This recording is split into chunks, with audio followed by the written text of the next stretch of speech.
ছোট থেকেই আমার কাছে ভাইফোঁটার দিনটা ছিল অন্যান্য উৎসবের মতো। কারণ জ্যাঠতুতো ও খুড়তুতো মিলে আমরা ৯ ভাই ৯ বোন। এছাড়াও ছিল পিসতুতো দাদা ও দিদিরা।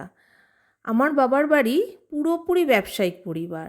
চাকরির দিকে এখনও কেউ যায়নি। পরবর্তী প্রজন্মের এখনও সময় আসেনি অবশ্য, কারণ তারা এখনও পড়াশোনা করছে। এবার আসি ফোঁটার দিনে।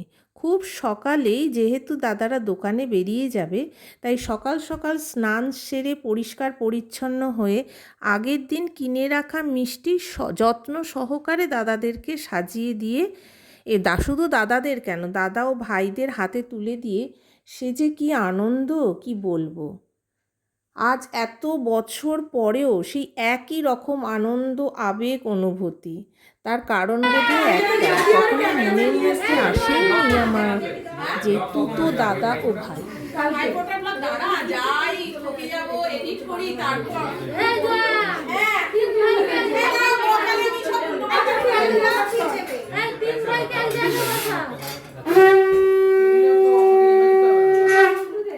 বংশের বড় দাদা।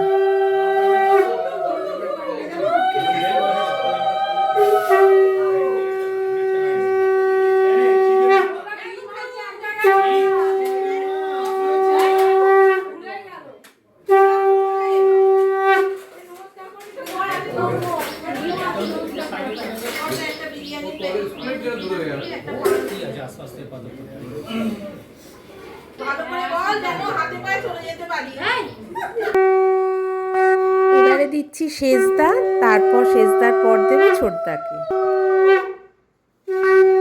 এই ফোঁটা দেওয়ার সময় আগে ছোটবেলা দাদারা যদি ভুলবশত পকেটে হাত ঢুকিয়ে ফেলতো, ভাবতাম কি না কি পকেট থেকে বোধহয় বেরিয়ে আসবে। আর আজ এত বছর পর এখন মনে হয় সেই হাত দুটো মাথায় দিয়ে দুহাত করে যদি আশীর্বাদ করে তাতেই বরং শান্তি। এই ফোঁটার দিন আমরা যে যেখানে থাকি সব বোনেরাই আসার চেষ্টা করি। শরীর ভালো না থাকলে আর কোনো দুর্ঘটনা না ঘটলে আমরা সেই ছোট্ট থেকে আজ পর্যন্ত কোনোদিনও মিস করি না এই দিনটা। চেষ্টা করি দাদাদের সাথে একটু, ভাইদের সাথে সময় কাটাবার, এবং অপর দিক থেকে দাদা ও ভাইরাও কিন্তু আমাদের খোঁজ খবর নেয়। কেউ না এলে কেন আসতে পারলো না, কি হলো, এবং তাদেরও মন খারাপ লাগে আর কি যদি কেউ না আসতে পারে। হ্যাঁ তুই যা, আমি তোর মিষ্টি দিয়ে আসছি। এবারে ভাইদের পালা। সব দাদা ও ভাইদের একসাথে ফ্রেমবন্দি করতে পারিনি, দুর্ভাগ্য। আর এক দাদা মেজদাকে তো কোনোদিনই আর ফ্রেমবন্দি করতে পারবো না, কারণ মেজদা আজ আর পৃথিবীতে নেই। আজ অনেক বছর হলো সে আমাদের ছেড়ে চলে গেছে। তাকে জানাই আমার সশ্রদ্ধ প্রণাম। দিচ্ছি ভাই সুকান্তকে ফোঁটা। সুকান্ত নতুন জেঠুর বড় ছেলে, খুবই শান্ত এবং মিষ্টি স্বভাবের ভাইটি আমার।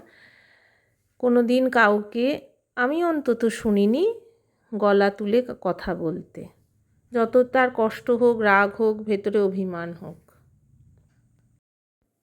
নতুন জেঠুর দুটি ছেলে, মানে আমার দুটি ভাই। বলতে বলতেই সুব্রত ভাই চলে এসেছে, কালো গেঞ্জি পরা। ভাই মিটমিট করে হাসছে, কারণ ওখানে যে কথাগুলো হচ্ছিল তা হাসিরই। এই ভাই কিন্তু একদম আমার মতো প্রতিবাদী চরিত্র। অন্যায় কোনো কিছু দেখলে সে আর থাকতে পারে না, সামনেই বলে দেয়, সে যে যা ভাবে ভাবুক। আর এই দুই ভাইয়ের এক অদ্ভুত নেশা ছিল, একই রকম নেশা। দুই ভাই, সুব্রত তো কখনোই সুকান্তকে দাদা বলতে শুনিনি, বলতো দা। ওদের নেশাগুলো ছিল পায়রা আর ঘুড়ি, এই দুটো। কী যে অসম্ভব নেশা, মানে বলার কথা নয়। বংশের ছোট ভাই সৌমেন, মেজ জেঠুর একমাত্র সন্তান, থাকে মধ্যপ্রদেশে। খুব ছোটোবেলায় এসেছিল একবার ফোঁটাতে, আমারও মনে পড়ে না সেভাবে। আর এই 2025 ভাইফোঁটা, এটা তার দ্বিতীয়বার। খুব ভালো লাগছে। ভাইকে অনেক দিন পর পেয়ে ভুলেই গেছিলাম সে কবে এসেছিল, কারণ আমরাও তখন ছোট ছিলাম। এই হচ্ছে আমাদের ভাদুড়ি পরিবার, খুব মজা করি আমরা।